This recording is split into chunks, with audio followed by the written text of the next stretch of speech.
नमस्कार जोहार, मैं चुनचुन कुमार। स्वागत है झारखंडी हिंदी न्यूज पर। तो चलिए जानते हैं दिन भर की सभी महत्वपूर्ण खबरों को।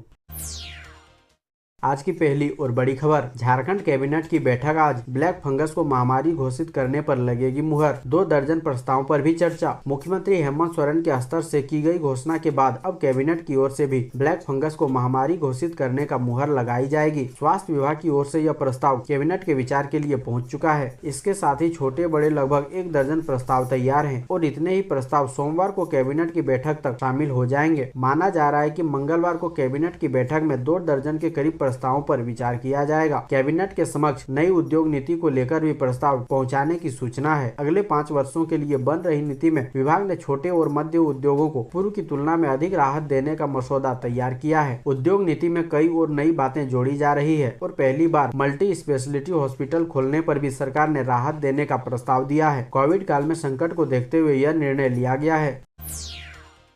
अगली बड़ी खबर, टीकाकरण में झारखंड 19वें नंबर पर। खतरा 328 सैंपलों में 62% डेल्टा वेरिएंट। पिछले 272 सैंपल में भी 63% डेल्टा वेरिएंट मिले थे। देश में सोमवार को जहां टीकाकरण का विश्व रिकॉर्ड बना, वहीं झारखंड में वैक्सीनेशन अपेक्षाकृत काफी कम रहा। झारखंड में कुल 95,258 टीके लगाकर 19वें पायदान पर रहा। सबसे अधिक धनबाद में 9,506 टीके तो सबसे कम जामताड़ा में मात्र 1,048 टीके ही दिए जा सके। हालांकि वैक्सीन लगवाने में युवा सबसे आगे रहे। राज्य की आबादी 4 करोड़ 9 लाख के अनुसार अब तक 58.81 लाख लोगों का ही टीकाकरण हुआ है। राज्य में 16 जनवरी से शुरू टीकाकरण के 5 माह में सिर्फ 14% लोगों को ही वैक्सीन दी गई है। इसमें लगभग 6% महिलाएं हैं।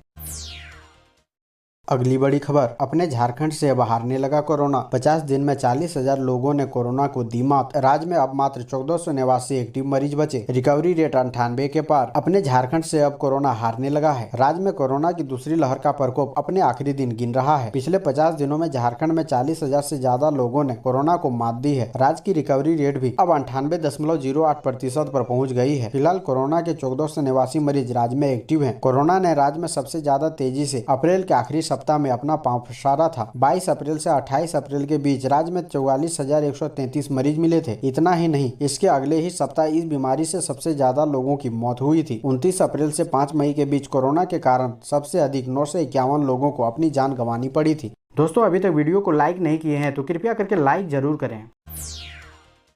अगली बड़ी खबर, कोरोना से मृत टाटा मोटर्स कर्मियों के आश्रितों को मिलेगा प्रति माह औसतन 20,000। ओपीडी में इलाज फ्री होगा। कोरोना से जान गंवाने वाले टाटा मोटर्स कर्मचारियों के आश्रितों को भी टाटा स्टील की तरह सुविधाएं मिलेगी। इस संबंध में टाटा मोटर्स प्रबंधन और टाटा मोटर्स वर्कर यूनियन के बीच समझौता हुआ है। यूनियन पदाधिकारियों ने सोमवार को यूनियन कार्यालय में बैठक कर समझौते की जानकारी दी। यूनियन अध्यक्ष गुरमीत सिंह व महामंत्री आर.के. सिंह ने हर बिंदु पर बात की। आर.के. सिंह ने कहा, जिन कर्मचारियों की कोरोना से मौत हुई है उनके परिवार को वर्तमान बेसिक और डीए का 50% औसतन 20,000 रुपए मिलेगा। इसके अलावा इंश्योरेंस व सेवा निधि के 40 लाख रुपए मिलेंगे। बच्चों की पढ़ाई के लिए अनुदान राशि भी निश्चित की गई है। इसे 3 भागों में बांटा गया है।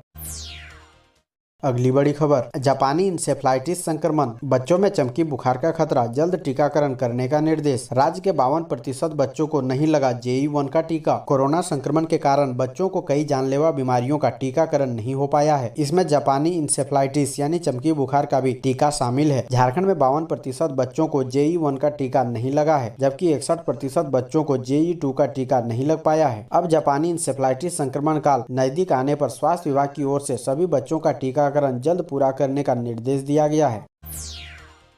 अगली बड़ी खबर, नवोदय विद्यालय के शिक्षकों एवं कर्मचारियों को डबल फायदा। ये रही पूरी जानकारी। केंद्रीय कर्मचारी अपने महंगाई भत्ते का 1.5 साल से इंतजार कर रहे हैं। उम्मीद है कि उन्हें यह भत्ता जून में मिलेगा, लेकिन इसमें नवोदय विद्यालयों में काम करने वाले शिक्षकों एवं कर्मचारियों के लिए खुशखबरी है। उन्हें अब 28% महंगाई भत्ता के साथ साथ 25,000 रुपए तक का मेडिकल भत्ता भी मिल सकता है। यह भत्ता मेडिकल रिम्बर्समेंट के रूप में मिलेगा। इस संबंध में शिक्षा मंत्रालय की ओर से एक सर्कुलर भी जारी हुआ है। जारी सर्कुलर के मुताबिक नवोदय विद्यालय के प्रधानाध्यापकों को मेडिकल क्लेम की सीमा 5,000 से बढ़ाकर 25,000 कर दिया गया है। इसका फायदा तभी मिलेगा जब सरकारी अस्पताल या केंद्र सरकार की ओर से नामित किसी अस्पताल में इलाज कराएंगे। इसका फायदा पूरे परिवार को मिलेगा। वहीं भत्ते से जुड़ी बाकी शर्तें वैसे ही रहेगी।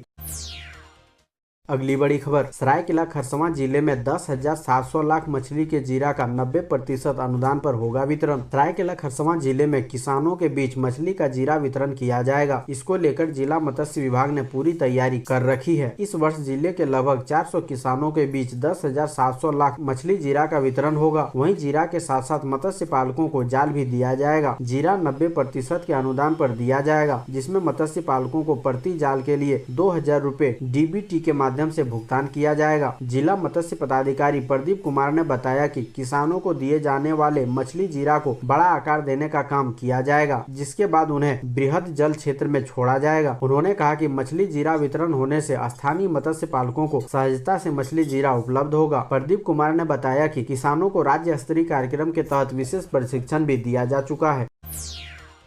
पहले ही दिन रांची हटिया रेलवे स्टेशन से 9,000 यात्री बिना जांच के गए, पुलिस नहीं रोक पाई। जिला प्रशासन की ओर से सोमवार को रांची हटिया रेलवे स्टेशन और एयरपोर्ट पर यात्रियों की कोरोना जांच होनी थी। पहले ही दिन रांची रेलवे स्टेशन पर यात्री कोरोना जांच कराए बिना ही बाहर निकल गए और वहां मौजूद पुलिस फोर्स रोक नहीं पाई। पहले दिन जाँच के नाम पर खाना पूर्ति हुई। राज्य सरकार जिस उद्देश्य से स्टेशन और एयरपोर्ट पर कोरोना जाँच के लिए कैंप लगाने का निर्देश दिया था, वह पूरा नहीं हो रहा है। रांची रेलवे स्टेशन पर सुबह 4 बजे से रात 10 बजे तक करीब 5,000 यात्री आए हैं। हटिया स्टेशन पर 4,000 और दूसरे राज्य से एयरपोर्ट पर 1458 यात्री आए हैं। ट्रेन से आने वाले यात्रियों ने कोरोना जांच नहीं कराई। जिला प्रशासन ने जांच के लिए स्टेशन के अंदर और बाहर बैरिकेडिंग लगाई थी। टेंट, टेबल, कुर्सी लगाया गया था। स्वास्थ्य विभाग द्वारा जाँच के लिए बूथ बनाए गए थे। जिला प्रशासन ने यात्रियों को नियंत्रण करने के लिए फोर्स की तैनाती की भी बात कही थी, लेकिन सरकारी व्यवस्था धरी की धरी रह गई। जिला प्रशासन की ओर से कहा गया है कि स्टेशन और एयरपोर्ट पर कुल मिलाकर 2,000 यात्री की कोरोना जांच की गई, जिसमें केवल 17 यात्री ही पॉजिटिव पाए गए। अगली बड़ी खबर, 30 जून तक निपटा लें अपने ये जरूरी काम, नहीं तो देना पड़ सकता है दोगुना टैक्स, ज्यादा कटेगा TDS, वरिष्ठ नागरिक होंगे लाभ से वंचित। हर महीने की आखिरी तारीख यानी 30 जून कई जरूरी काम करने का आखिरी मौका है। इस महीने आपको आधार पैन लिंक करने और दोगुने TDS से बचने के लिए इनकम टैक्स रिटर्न फाइल करने जैसे काम नहीं करने पर आपको परेशान होना पड़ सकता है। हम आपको ऐसे ही 5 काम के बारे में बता रहे हैं जो आपको 30 जून तक निपटा लेने होंगे। पहला, ITR फाइल नहीं किया तो TPS भी ज्यादा लगेगा। दूसरा, पैन कार्ड को आधार से लिंक करा लें वरना 20% तक कटेगा TDS। तीसरा, वरिष्ठ नागरिकों को ज्यादा ब्याज के लिए बैंकों की विशेष स्कीम। भारतीय state bank, HDFC bank, ICICI bank और बैंक ऑफ बड़ौदा ने वरिष्ठ नागरिकों के लिए स्पेशल FD शुरू की है। यह स्कीम 30 जून 2021 को खत्म हो जाएगी। सिंडिकेट बैंक के ग्राहकों के लिए नया IFSC कोड। सिंडिकेट बैंक का 1 अप्रैल 2020 से केनरा बैंक में विलय हो चुका है। सिंडिकेट बैंक की मौजूदा शाखा का IFSC कोड 30 जून 2021 तक ही काम करेंगे। 1 जुलाई से इस बैंक की शाखाओं का IFSC कोड बदलने जा रहा है। 5वां, किसान सम्मान निधि योजना का लाभ चाहिए तो करा लें पंजीयन।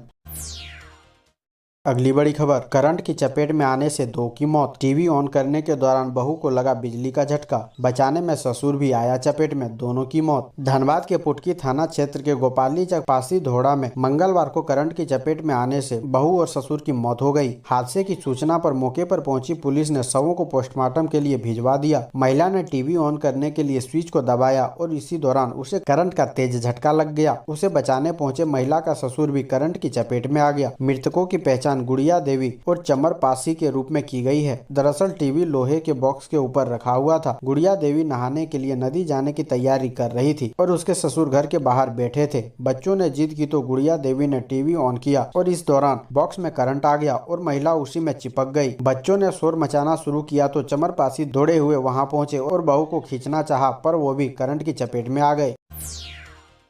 अगली बड़ी खबर, झारखंड में ताड़ी पार किए गए इस दमदार नेता की फिर से होगी धमाकेदार एंट्री। अपने कड़े तेवर के कारण झारखंड के पूर्ववर्ती सरकार के निशाने पर आए कांग्रेस के कदावर नेता योगेंद्र साव जल्द ही सलाखों के बाहर हो सकते हैं। लगभग आधा दर्जन से ज्यादा आपराधिक मामले उनके खिलाफ लदे हुए हैं, जिसमें कोई सबूत पुलिस के हाथ नहीं लग पाया है। अपराध अनुसंधान विभाग की जाँच रिपोर्ट में भी इसकी क्लीन चिट दे दी गई है और उस आधार पर 2 दरोगा के खिलाफ पुलिस ने केस दर्ज किया है। जाँच में यह पाया गया है कि राजनीतिक दबाव में दोनों ने अपने खिलाफ मुकदमे की जांच में तथ्यों और केस डायरी के साथ छेड़छाड़ की। इन आरोपों के कारण योगेंद्र साव चुनाव नहीं लड़ पाए।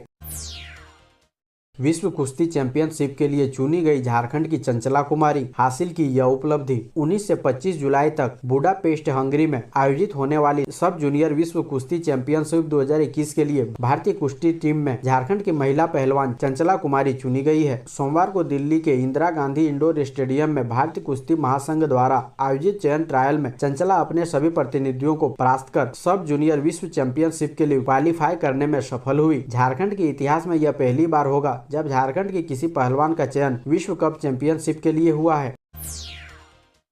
अगली बड़ी खबर, आज से राज्य भर में सभी बूथों पर पड़ेगा सभी उम्र के लोगों को टीका। 45 प्लस के लिए 2451 और 18 प्लस के लिए 926 बूथ पर हो रहा वैक्सीनेशन। राज्य में 18 से 44 और 45 से 49 आयु वर्ग के लिए अलग अलग टीकाकरण बूथ नहीं होंगे। स्वास्थ्य विभाग के वरीय IEC प्रभारी सिद्धार्थ त्रिपाठी ने बताया कि अब 18 से अधिक आयु वर्ग का कोई भी व्यक्ति जो टीका नहीं ले सका है, चाहे तो पहले से निबंधन कराकर या बूथ पर जाकर ही निबंधन कराने के बाद टीका ले सकता है। IEC प्रभारी ने बताया कि राज्य में फिलहाल 3377 टीकाकरण केंद्र सरकार द्वारा संचालित है, जिसमें 45 प्लस के लिए 2451 और 18 प्लस के लिए 926 बूथ हैं। लेकिन मंगलवार से सभी बूथों पर सभी को टीका दिया जा सकेगा। हर बूथ पर प्रतिदिन 100 लोगों के टीकाकरण की क्षमता है, यानी केवल सरकारी केंद्रों पर प्रतिदिन 3.37 लाख लोगों के टीकाकरण की क्षमता है, जबकि निजी अस्पतालों के टीकाकरण की क्षमता अलग है।